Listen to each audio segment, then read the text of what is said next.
going to cover a little bit of the historical part of who we are as Native people and why we come to be.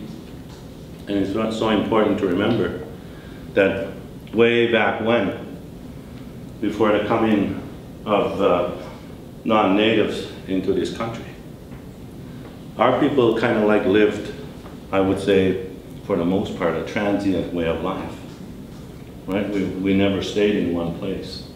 And I can speak about my community because I know that well. In Elsipogtog, where Elsipogtog is located now, is what we would, in the past, be termed as our fall and winter home. That's the place where our families would go for the fall and winter.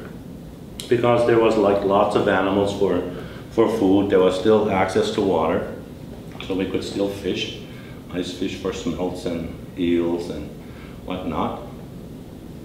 And so this was kind of like our fall and winter home. And in the springtime, the whole community got up and moved. And they moved to a place called Kishibuguak, Point Sepa, Bay St. Anne, around that area. That's our spring home. And so the whole community moved there.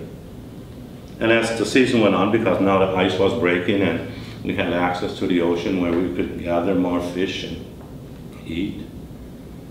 And so in the end of spring, the whole community would once again move, and they would move to a place called Shediac.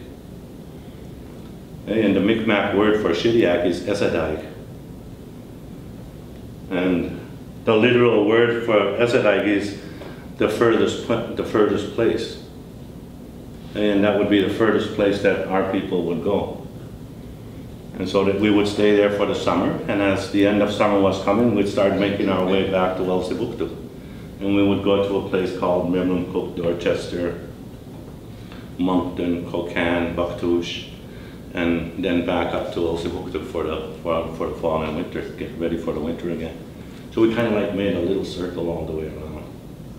And that was the norm for our people, and that was how things were.